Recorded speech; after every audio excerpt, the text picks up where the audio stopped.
Hi, this is Sean Stone. Today we have part 2 of Douglas Dietrich and his research into the Satanic Empire that he discovered inside the U.S. military. This is Buzzsaw.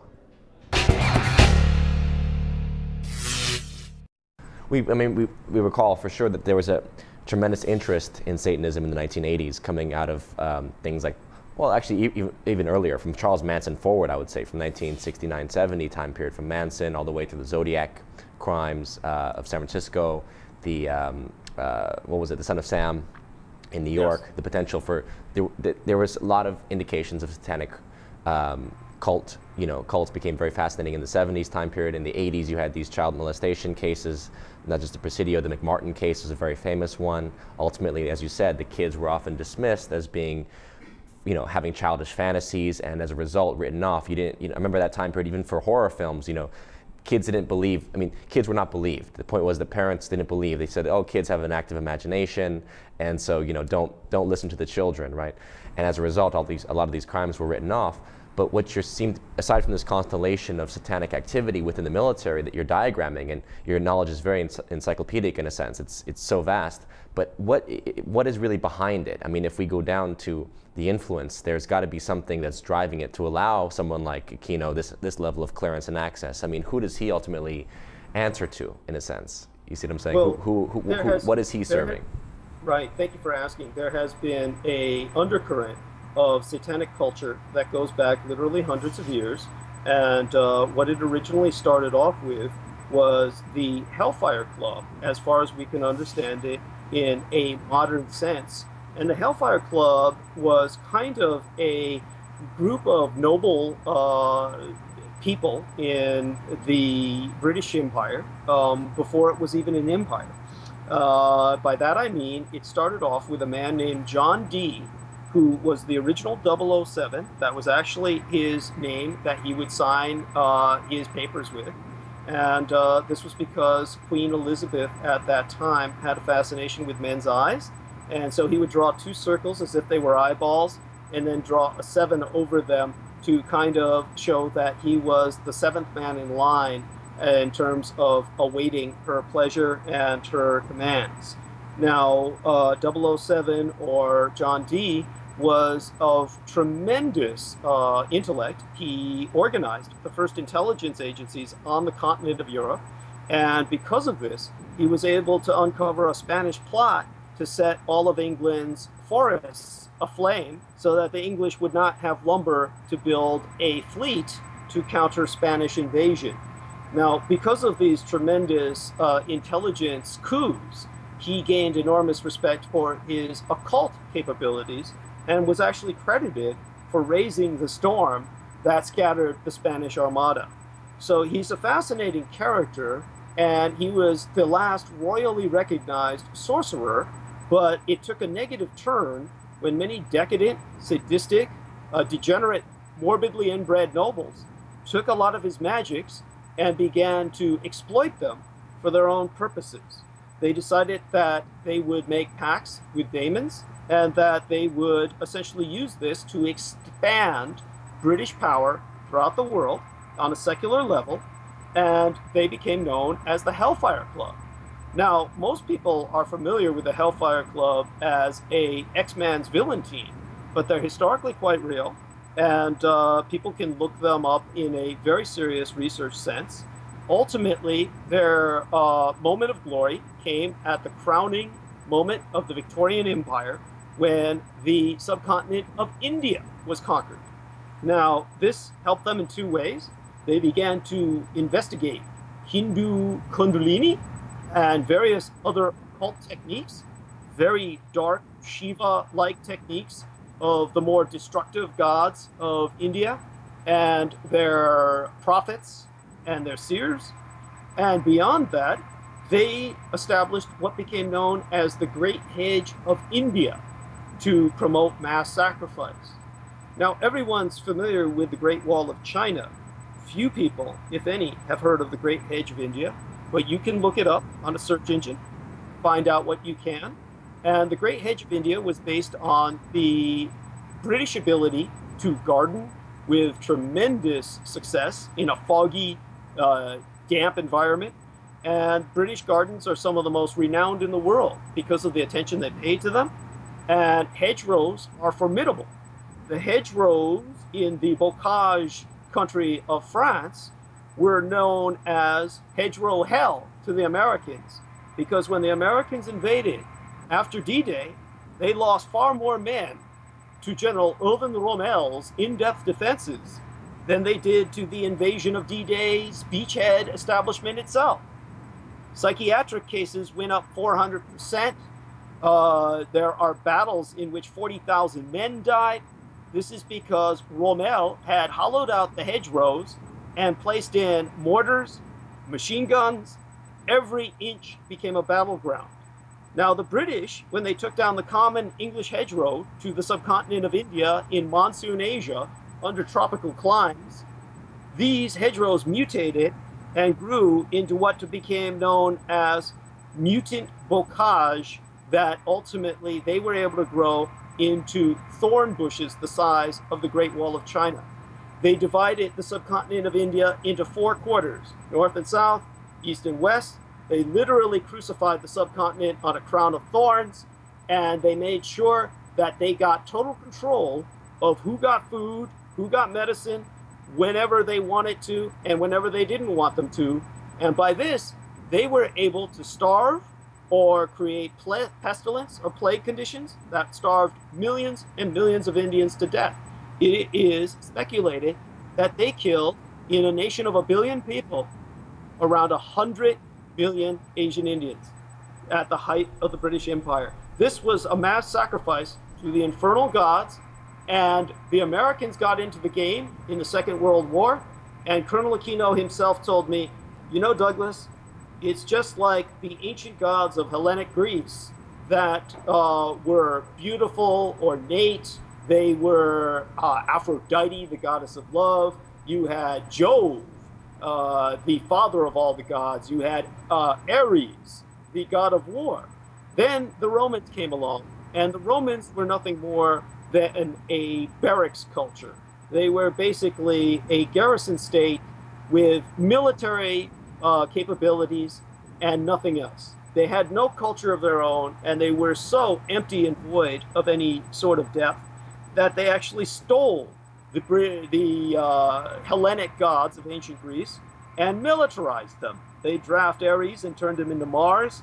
They drafted Aphrodite and turned her into Venus. They drafted Jove and they turned him into Zeus. Or was it the other way around? I believe.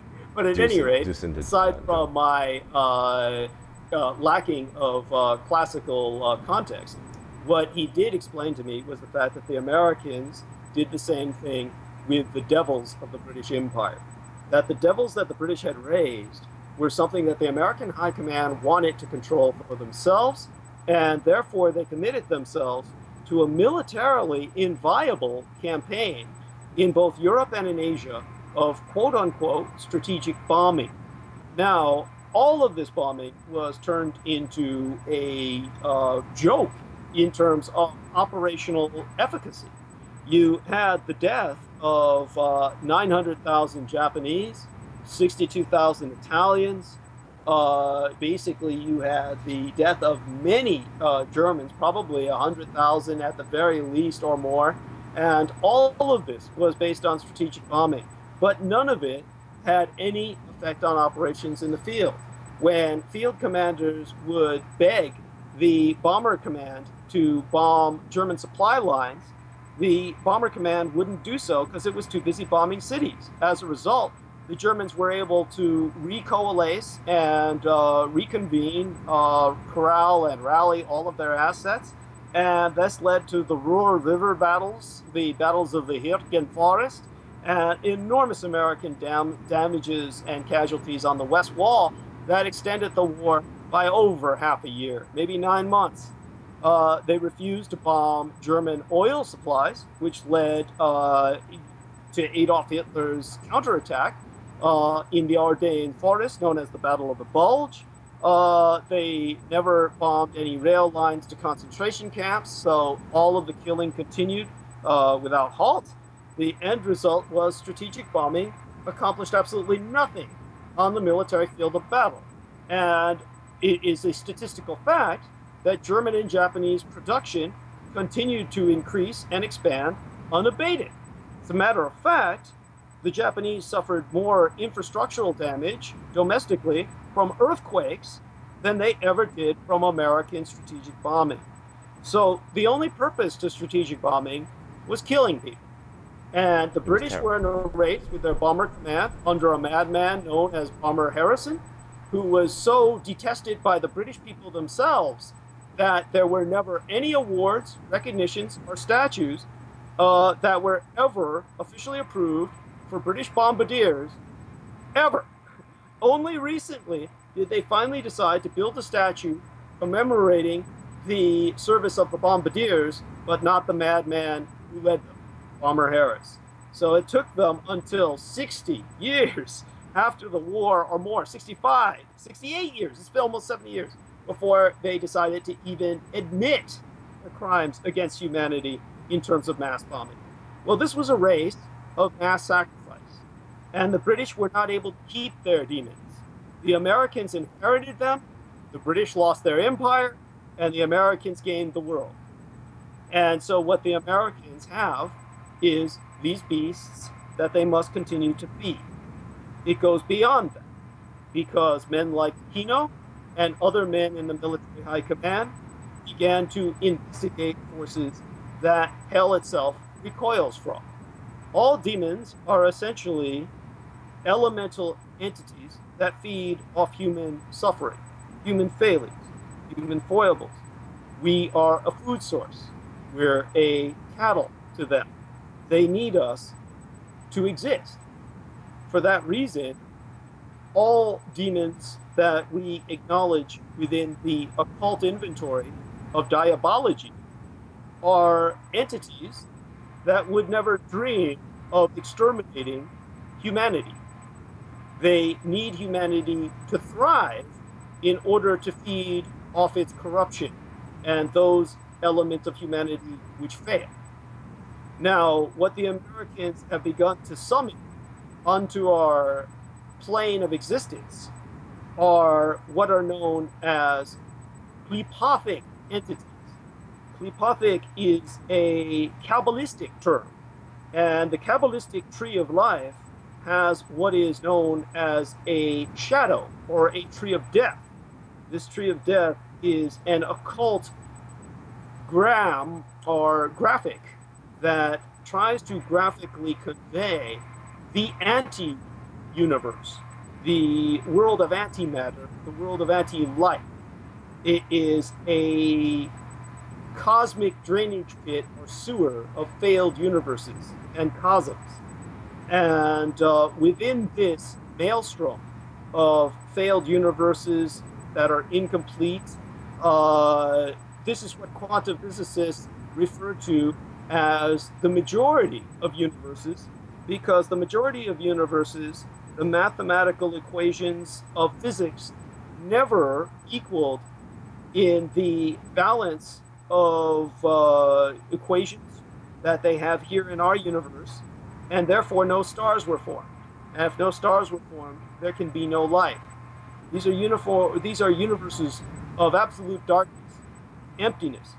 Like and along in those universes, it was concluded that there are entities that are anti-gods.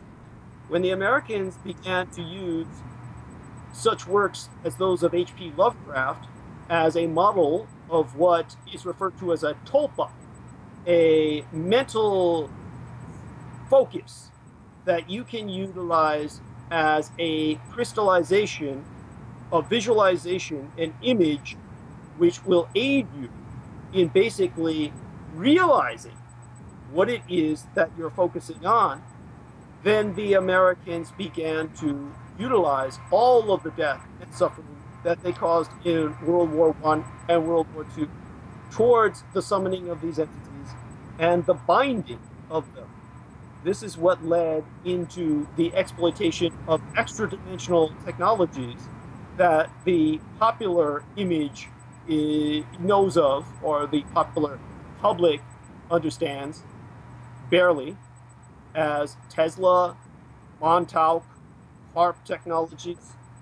Now, if anyone were to study the HARP mechanism, one would realize that it is almost never active. It is very much a passive binding mechanism. And what is used to passively bind is what Colonel Aquino described to me. It is the equivalent of a thumb cup at a buffet table that holds locked in the thumb of a very large man. And so long as the buffet table is continually reset, then the man has no complaints. But if the feeding stops, that man could easily break his thumb cuff and overturn the table. Now, this is why America has been involved in nonstop, pointless war and suffering since the end of proactive prosecution of hostilities in the Second World War. The beast needs to be fed, or it's going to break loose. So this is an enormous part of what I had to learn in terms of theology. I got an education in theology the wrong way, in the same way that I got a medical education the wrong way, when I had to spend over a decade caring for my dying parents. So that is, again, something that saved Aquino from my exposure for quite some time. That I devoted all of my time to care provision, and it is only as of late that I've begun to speak to many of the atrocities to put them into context for the American people. Now, it's important to emphasize the fact that Colonel Michael Aquino actually sued the United States Army to take his name off of the Criminal Investigations Division's, CID's list of alleged child molesters from the Presidio scandal. And he lost. He sued one of the first electronic information distribution company. This was prior to what we called the internet. Now, this company was a San Francisco-based company called Electricity, spelled E-L-E-C-T-R-I-C-I. And the Superior Court case of San Francisco was case number 984751. Now, he lost. And they were saying that he was a child molester based on what the children were saying about what he had done to them. So you might say, how is it that this individual can have so much power and yet lose these legal cases? Well, in the case of the Army, they wanted to have something on him. And no matter how powerful a man is, Henry Kissinger or otherwise, other people who are working with you always want to have something on you. So they have things on Aquino that keep him in line. And one of the things that I have that keeps them in line is the fact that working so many years with him and with the Army in general, I was exposed to the massive incompetence, corruption of the U.S. military, the Department of Defense, and that enabled me to ultimately get a hold of a bargaining chip. Now, the U.S. military, the Air Force in particular, ran the nuclear missile system for many years, and they were so lazy, so incompetent, so corrupt, that the 8-digit nuclear code to launch the missiles was supposed to be changed every day on a daily basis. They knew none of their men would ever be able to do that on a nationwide and international scale.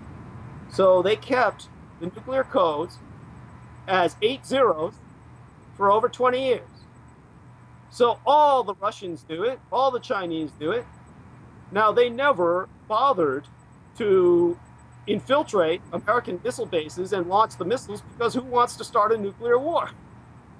But the point is, anyone who knew that, who was of a self-destructive nature in today's world, could have easily done so for that period of time. Now, what I got a hold of, thanks to the incompetence of the military sorcerers, and it's important to remember this, basically, CIA, through remote viewing, was establishing a permanent employment program for psychics, while the U.S. military, through men like Aquino, John Alexander, the James Channon, the military was setting up a permanent employment program for warlocks and sorcerers. Now, because of dealing with them on a daily basis as a Department of Defense research librarian, I was required to use the OCLC, oh God, what did that stand for even? The Online Cooperation and Library, oh God, the cataloging. It was Online Cataloging and Library Cooperation Program. That was in the 1980s. And I was required to use that to seek out grimoires. A grimoire simply means grammar, an occult text. And I was required to seek these out from museums, universities, and Aquino would use his international security clearances to claim that he had to access ancient texts, grimoires, scrolls, and scripts, fragments of documents from the biblical era as a matter of international security. And as a result, books, texts that they would never show to anthropologists or archaeologists for fear of damaging them, they were kept in refrigerated safes. These were turned over to Aquino, delivered like fine china by a courier, and the end result was he would conduct his rituals on site at the library where I worked at night, on the night shift, destroying documents in the incinerator. I couldn't do that in the day because it made the library too hot for the rest of the clientele. Now, when Colonel Aquino would work these rituals, the reason why he had to do so in the library is because per library regulations, they could not leave the library. We had them online from museums, universities. They had to stay on site at the library, could not bring them home, and not even he could break that regulation. So as a result, his covens would come on site at the library and conduct their rituals, and I was witness to hundreds of them. Now, through this kind of carelessness, I ultimately gained possession of the occult equivalent of the nuclear codes. And they cannot change them because it is what is known as a true name. It is a summoning call that will break the entities that they have summoned loose from the chains that they hold them in terms of basically very high intensity electronic technology.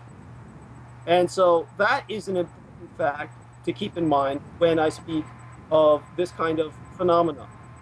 And certainly these kinds of entities, it needs to be remembered, were summoned by what is known as evocation.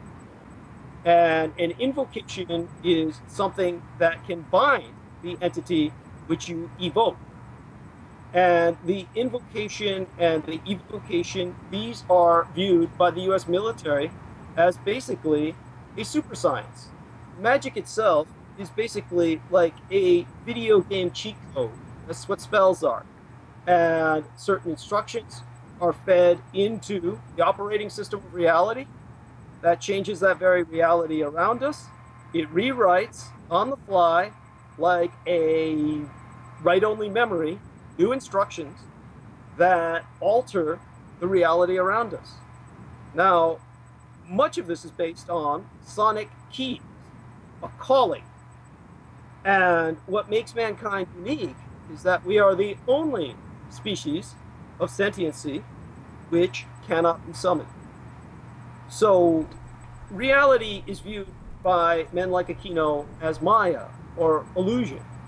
And this illusion, it can be altered by men like himself who are bold enough to impose their will upon it. And so when you take a look at the super science of the summoning, what Aquino and many people who work with him have done is they have summoned entities using true names that are similar to a mathematical equation.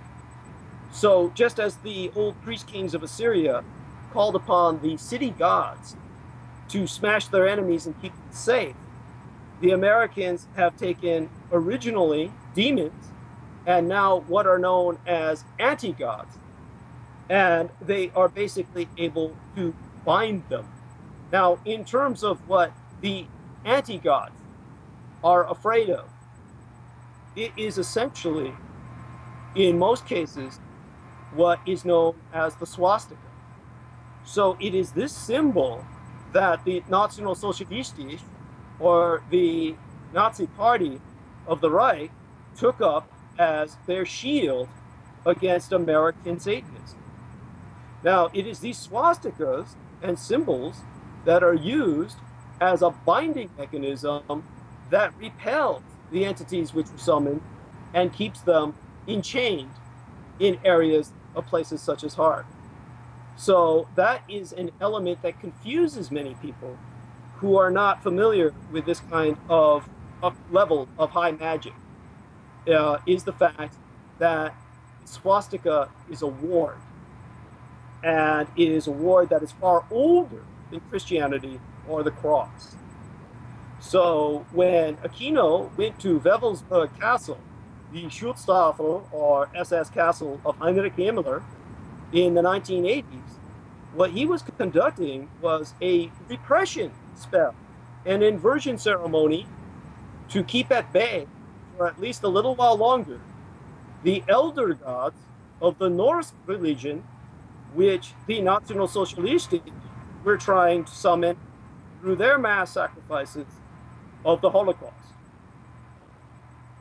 So that is a war of magic that Aquino was engaging in and was the primary motivating factor for many of the atrocities of the 20th century. So this is the forces of which you speak, yes, that motivate the conflicts of mankind. Well, this put the modern industrial age wars into the context of religious war.